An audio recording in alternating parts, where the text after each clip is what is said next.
If you would like to earn income working from home, this video is for you. I'm going to be breaking apart the exact steps that I took in order to replace my 9-to-5 income working entirely from home as my own boss, and how I was able to scale my at-home business to $10,000 months. It all started by becoming a virtual assistant, and I'm going to detail exactly how I did it in this video.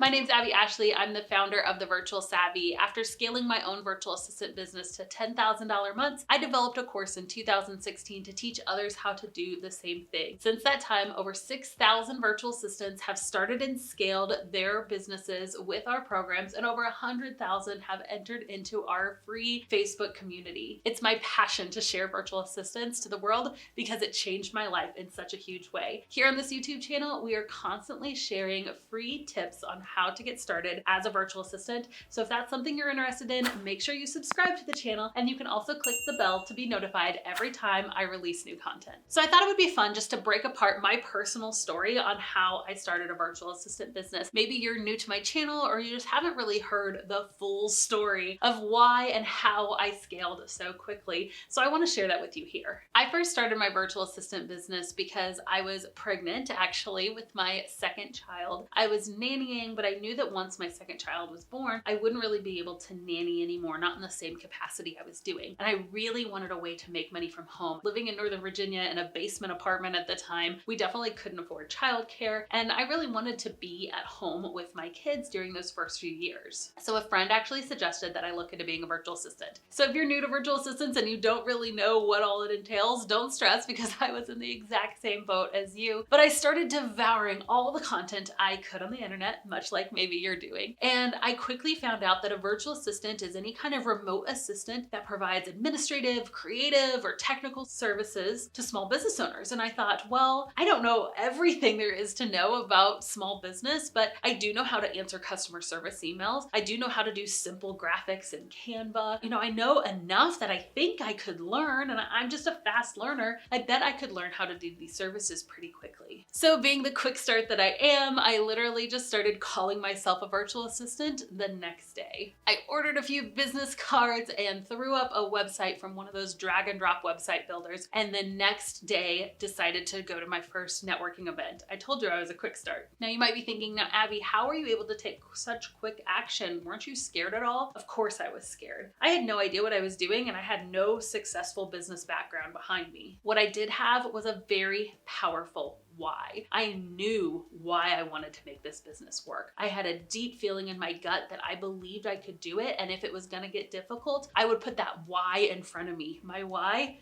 being my two little babies. I wasn't just doing this for me, I was doing this for them and for the life that I really wanted to create for us. And so even when things got difficult, if I got rejected by a client, or if I just really stumbled and messed something up, was beating myself up, having trouble in one way or another in my business, I was able to put that why in front of me and go, no, this is worth it. I'm gonna keep moving forward. It's actually one of the very first steps that we have the VAs in our programs do, is to determine their why. Why are you doing this in the first place? It's gonna be the thing that keeps you going if things get difficult. So I went to my very first networking meeting. I introduced myself as a virtual assistant, and one of the things that I really focused on wasn't handing out my business cards, well, because they hadn't even come in the mail yet. I literally had ordered them the day before. And so what I did is rather I focused on hearing other people's stories, collecting their business cards. See, I think a lot of us get inside of our heads and we think, oh, I've got to have this massive elevator pitch, or I'm gonna have to be able to talk about my business, and what if they ask me questions I don't know? What I actually found in going to these first networking events is that most small business owners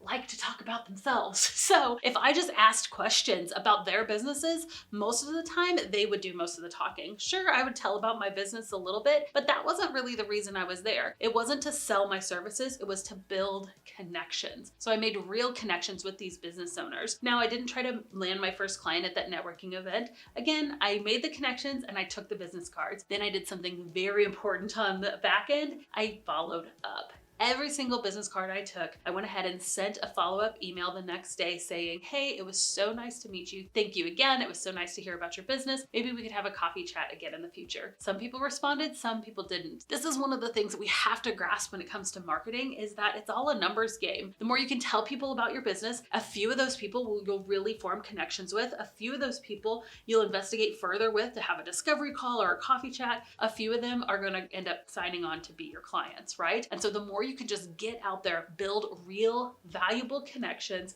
that's going to be one of the most important things you can do to launch your business successfully. Now, because I was super pregnant, I didn't always do live networking events. So if that's one of the things you're struggling with, Abby, there aren't any live networking events where I live, or maybe I'm more of an introvert, that's not really how I want to do marketing. Know that these real connections can be formed online, and there's more resources to do that now than ever. Once I actually had my second baby and didn't have quite the flexibility to go to these live networking events, I switched most of my marketing efforts to online marketing, mostly through Facebook groups, much like our VA Savvy's Facebook community, which I'll put a link to right here. Side note, we are posting jobs every single day inside of this group. So if you're wondering where to find VA jobs, there's a link right here to this free community. But I started visiting groups much like the group that we have now, where there were just small business owners, right? I went on Facebook and I searched for words like entrepreneur or business or boss, and I just joined any group that had over 5,000 members in it that looked like a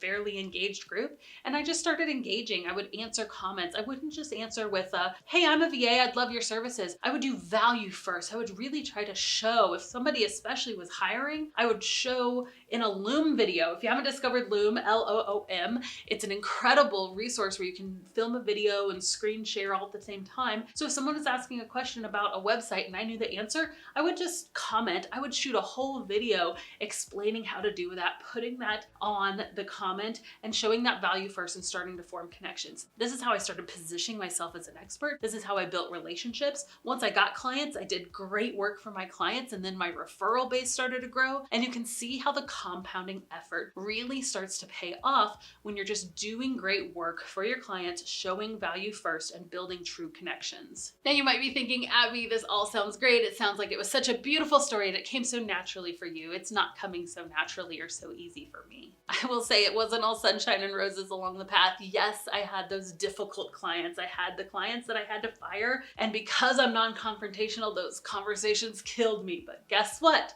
What doesn't kill you makes you stronger. And I actually became a better, more confident business owner because I had to go through those difficult times. So maybe you're in the valley, maybe you're struggling right now. Just know, just the pure action of continuing to move forward when it's difficult is making you stronger. Now, I did say I was going to share with you how I was able to scale that virtual assistant business to $10,000 months. And here's the true secret. I started as I intended to go. I knew from day one that I didn't want to be the person doing all the work for this business. I'm a visionary and I saw things big scale. And I knew that if I could build a team of people around me to do most of the work, then I could actually build my business beyond my own capacity. See, I didn't want to be chained to a desk, even though I was working flexibly and from home. If all my time with my kids was in front of a computer screen, that's not really the life I was trying to create, right? That wasn't my freedom life. So I knew that if I could have set hours that I really marketed and talked to clients and talked to my subcontractors, then my subcontractors could do most of the work. I would look at it, pass it on to my clients, and I could have that freedom lifestyle that I wanted. At no point when I was building the six-figure business from my tiny basement apartment did I ever work really more than 15, maybe at most 20 hours a week. And it was all flexible on my own terms, mostly during nap time, right? And the way I was able to do that is that I built a team around me. Now, this means that if a client asked me to do graphics for their social media, I found a mom, right? A friend from college who I knew had that graphics experience, and I passed on the work to her. I had another client that had a huge data entry project they wanted me to do, and rather than sitting there for hours doing it myself, I had the client pay me $30 an hour and I outsourced it to my VA for about $12 an hour, right? And so that gap became my income. And again, even though I was taking a little bit of a cut by paying a subcontractor, I was able to extend this business beyond myself, beyond the hours I could physically work. I'm providing great jobs to people, flexible work to other individuals, other moms largely, and I'm able to build this business without being tied to my desk myself. That was the freedom life for me. I would love to hear in the comments, what does your freedom life look like? Do you want to build a business where you're replacing your income? Do you have certain goals about what you want to achieve as far as monthly or annual income goals? Or maybe you want to pay off debt or pay for vacations for your family. What does a freedom life actually look like for you? I would love to know in the comments. Now, if you still have questions about my journey, I know that there's probably a lot more that I didn't cover inside of this video. I would love to invite you to a free 3-day challenge that my team and I are putting together. It's called 3 Days to VA. I'll drop the link right here. And in these 3 days, we're gonna be deciding on what your unique services should be, how you can price and package those services in a way that really attracts your ideal client. And I'm gonna be sharing with you my top marketing methods for getting paying clients. If that's something you're interested in, make sure you go and join the challenge. All right, friends, that's all I have for you today. I'll see you in the next video.